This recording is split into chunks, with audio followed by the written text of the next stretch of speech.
Jack and Linda were devastated one night in 2015 when their beloved dog Huck had gone missing one day during the summer.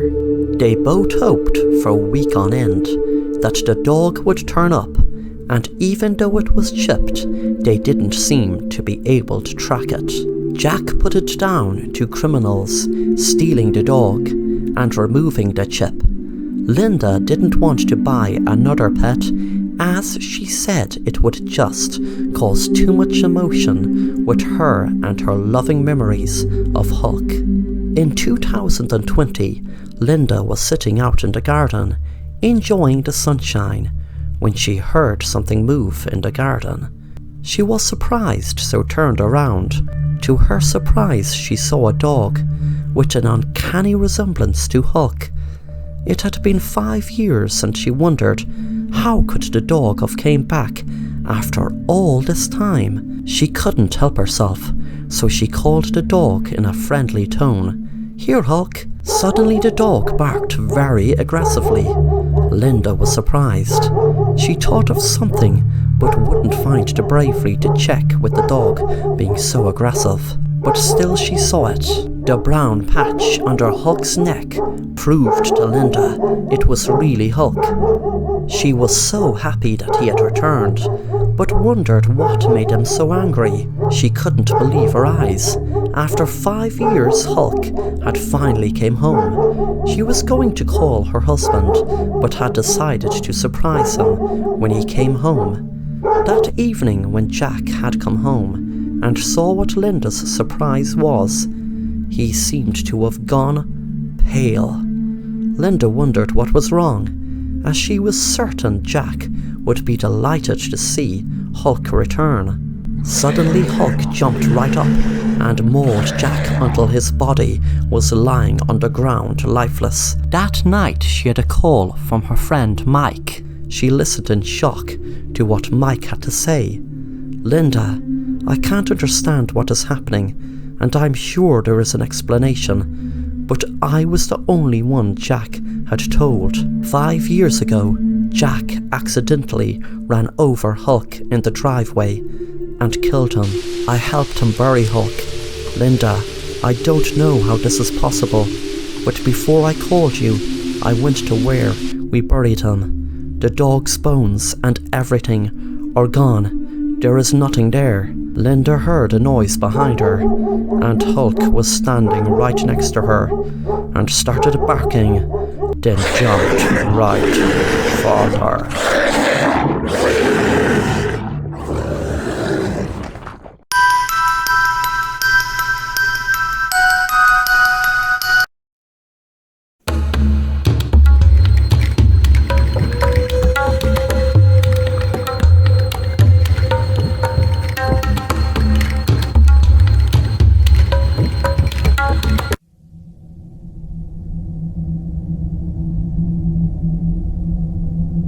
I can't help if you don't talk to me. You won't believe me. If you tell me you saw Bigfoot or some creature in the woods, I will believe it. I promise. Tell me your story. There were no creatures, spirits, or monsters. It was just me. It was my first time as a caretaker in Yellowstone. I barely knew the place, but when I saw it for the first time, and I fell in love instantly. I was in complete awe of it. The mountains that reached up to the clouds, and the valleys which cut beneath them. The forest which ran vast and all-consuming throughout. And then there was the wildlife. It was overwhelming in its beauty. And people left the park in November for the winter season. And that's when I came in. I was to remain there until the plows could reach me towards the end of winter. I was the only one in my section, alone for miles and miles. My job was to clear the snow off the roofs of some of the buildings and structures. That was pretty much all I was supposed to do, but it kept me busy. There was always more snow to clear. I enjoyed the solitude. I'd been craving it for some time. When night fell, my cottage was the only source of light. The entire landscape, mountains, rivers, and the forest, all of it was dark. It was like an ocean of black, if you can picture it. And a tiny pin drop of light in the middle. That was me. I read books and made dinner. That's how I spent my nights. One day there was a storm. The snow was falling so thick and so fast that I couldn't get past my own front door. I decided it was too dangerous to try going out, so I stayed in, knowing that I'd have to do double the work the next day. But it was okay, because it was better than being caught outside in a storm. That could be death if you couldn't find shelter. That night after dinner, I read as I normally do, but as I did, I noticed a strange sound. It was a soft, wet hum. I heard it before, only when I was absolutely silent, but I could never place where it was coming from or what it could be. So I forgot about it. I kept reading, and when I was too tired to read another word, I turned out the lights and went to bed. It woke me from a sound sleep. I was so tired and disoriented, I wasn't sure if I had heard something or if it'd just been a dream. Slowly I came out of my fog, and then I knew it hadn't been a dream. There was a knock at my door. I couldn't imagine who it could be. I was miles away from anyone, and in a storm, it would be impossible to get to me. I tried to look out the window by my bed, but it was too dark. I picked up the gas lantern and lit it. Then I moved to the door. When I opened it, the wind hit me like 1,000 needles. I aimed the light out, but there was only snow and darkness. Beneath me, though, I did notice something. Footprints. They led from my door to just outside the window where my bed was, then back out into the black. Sudden terror came over me as I looked out over the dark. I closed the door and latched it shut. After sitting in fear for a few moments, my exhaustion caught up to me again. Though I was afraid, I could think of nothing I could do. So I put the light away and I lay in bed. The following morning I woke up and remembered, but I had no idea if I had dreamt it or if it really happened. I opened the front door and found there were no footsteps outside. And though I lived in some belief it had been a dream, part of me knew that the snow would have filled in the footsteps if they had really been there at all. The sky looked just as bad as the day before, but if I didn't clear the roof before another storm, the other stations could cave in. I can't express the fear I felt walking through the woods that day. Any noise sent shivers up my spine. I was convinced someone had been there last night, watching me sleep. But if it was true, why wouldn't they wait for me to open the door? And how could they have survived the storm? I cleared the roofs from the other buildings, and as I did, it began to snow again. By the time I started my journey back to my cabin, the snow was too thick to see through. I was caught in it, and worse, I was lost. My compass seemed to be working, but the more I followed it, the less I recognized my surroundings. My feet burned from the cold, my bones shivered.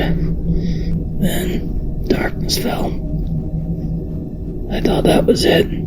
I would die right then and there, frozen in the woods. And then I saw a light. I thought maybe I had left the lantern on, but I remember turning it off.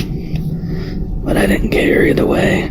I was glad because the closer I got, the more I realized that yes, it was my cabin, and I was home. The door was locked when I tried to pull it, but how could that be? Unless I was wrong. Maybe this was someone else's cabin. Maybe I wasn't as far from the other caretakers as I originally thought. I knocked and waited. The wind blew cold all about me. I moved to the window and saw the person inside. It was me.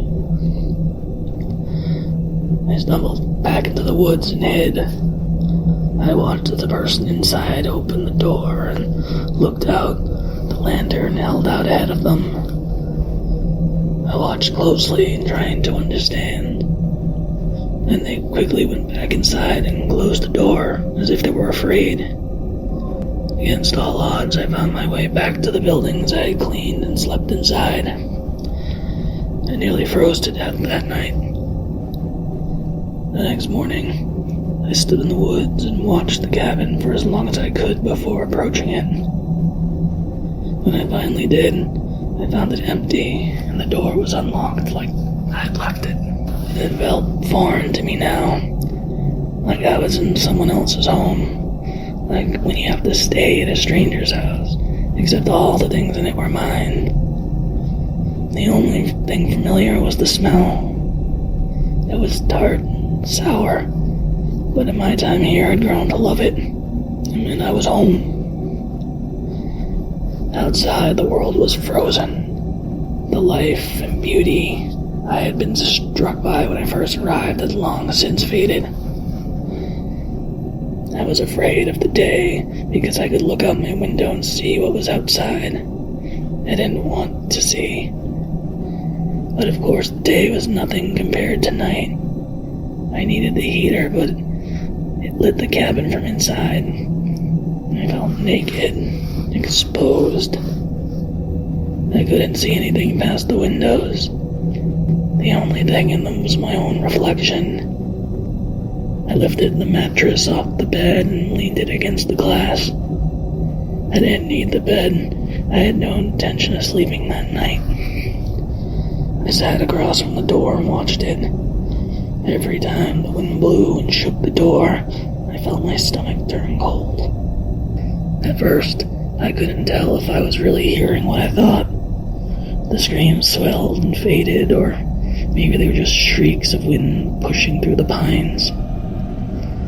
I found the lantern and opened the door. The world was black. The light ahead lit only a few feet in front of me. I could see snow on the ground, snow falling in tiny specks, but nothing else. When it came from my right, I would aim the light towards it. Seconds later, it would be on my left. It was in front of me. It was behind me. It was close. It was far. I was terrified, and before long, my fingers began to burn. I had to go back. When I did, I put the mattress back down on the bed. I was too tired. Fear and vigilance had taken it all out of me. I lay in the bed and listened, but there were no more screams. I had dreamt it, and I decided, or imagined it. If it was real, she would have seen my light. She would have seen it by now. The orange glow of the heater through the window. If it was real, maybe I would see her footsteps in the snow in the morning. Or perhaps she would wake me with a knock. These thoughts swirled in my mind, but I knew they were nonsense. I just needed sleep. And so I closed my eyes and did just that. The following morning I woke up and remembered that I had no idea if I had dreamt it or if it really happened. I opened the door and found there were no footsteps outside. And though I let myself believe it had been a dream, part of me knew the snow would have filled in the footsteps if they had truly been there at all. There was no way to know. I looked out over the ice and the dead trees and the leaden sky, which seemed like a concrete slate about to drop. I couldn't face it. I couldn't go out and do my job. I knew something was out there.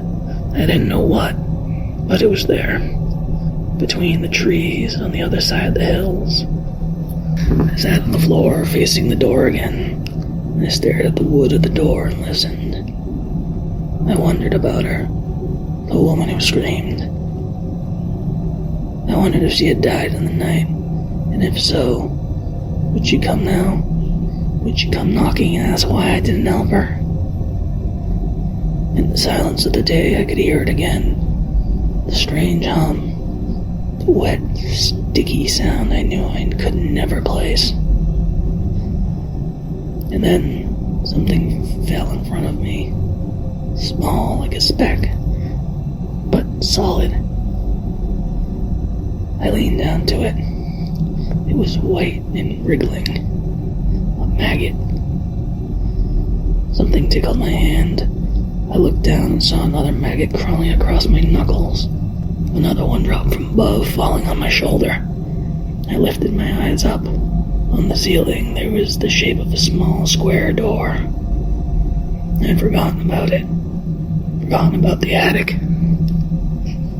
It was too small to go into, meant only for storage. At the edge of the square door, maggots writhed and dropped. Something was there. Something had been there the whole time. That I could place it now. It was the sound of 100,000 maggots feasting. I moved the heater to the center of the room and used it as a stepping stool. I climbed it and reached for the door on the ceiling. The smell, the familiar smell I've grown to love, was overpowering here. My eyes stung, my throat closed. I lifted my head to the attic. His small body entirely covered by them. A blanket of maggots so thick I couldn't even see him. Did you remember then that you hadn't come alone? Yes, I remembered. They still haven't found your wife. Is she up there in the hills? Just behind them. They'll have to wait for the thaw.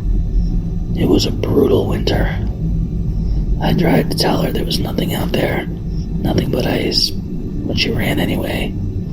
She ran for me when she saw what I'd done to our son.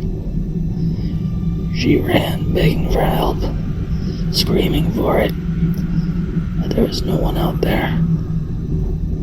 I listened to her screams until they died down, until there was only silence and dark. Why did you do it? Didn't you love them?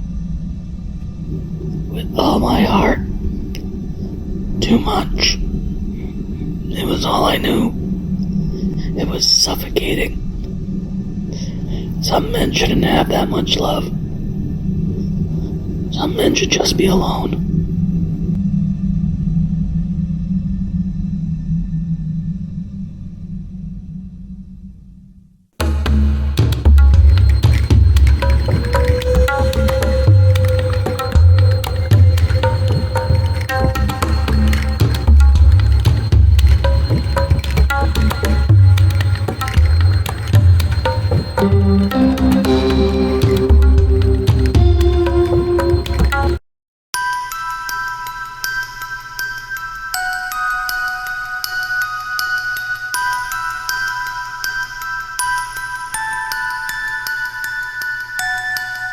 Hello, my name is Jake. I used to get upset over my daughter Sarah's last boyfriend, Fred, as he was an ex-convict. So was it hard to blame me? I mean, what father would be delighted with their daughter going out with an ex-convict? He was in for drug dealing, and the thing is, she has moved on, but to be honest, her new boyfriend is worse. The first day I met him, me and my daughter and wife and her new boyfriend Tom were having a meal.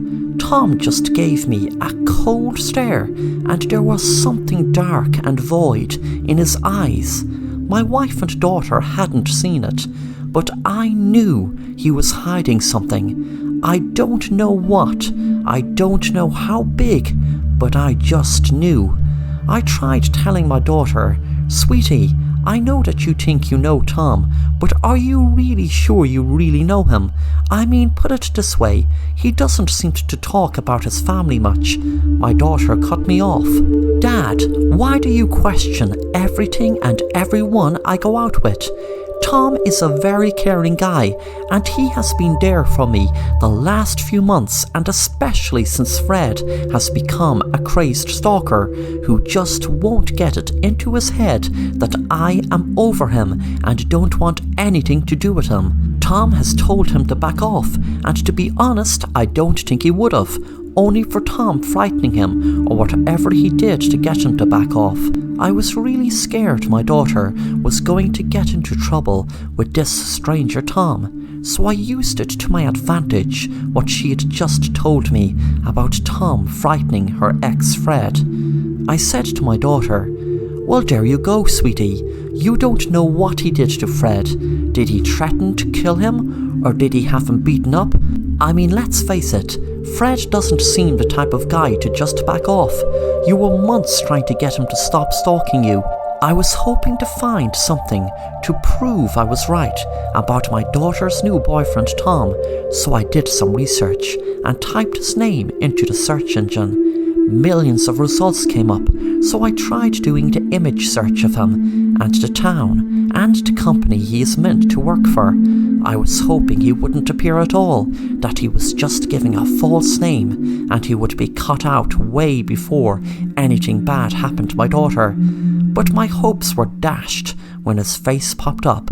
Things came to a head one Friday night when me and my daughter went to Tom's house. She was delighted I had accepted to go to his house for a meal. My daughter went in and had just realised I'd left my phone in my car, so I went out and fetched it. A few seconds later, I heard a gunshot from inside Tom's house and my heart started racing. I ran into the house and saw my daughter crying inside there. I told her, "Get back." I had a gun with me at all times for protection, and my daughter knew about it. I told my daughter to stand back, and I kicked the door in and could see my daughter's ex bleeding to death on the ground. Tom was standing there shouting. I shot him in the head and explained to my daughter I had to, as he had his gun held to my head and was going to kill me. My daughter rang the police, and while I was waiting I saw her on the laptop and asked her what she was looking at. She told me, "Don't worry, Tom has CCTV inside the house and outside. I'll be able to show the police that you just shot him in self-defense." Then I noticed I could see my hand go in the window while I was pretending to fetch my phone, but I had went around knowing the window was open. All was ajar. It was a habit Tom had that was a real advantage to me. I was seen holding the gun in the window to the back of him and shooting Fred. My daughter knew now that it was me who shot Fred, and I had planned to burst the door open, pretending to have had to kill Tom before he had killed me. My plan was ruined now. That's why I knew what I had to do before the police came. I knew they would know that it was me that purposely set up Tom to look like the killer that killed Fred, but it was really me, and it was really me who killed Tom because I wanted to, not because it was self-defense. And I knew what I had to do before the police came, so I held the gun up to my daughter and pulled the trigger.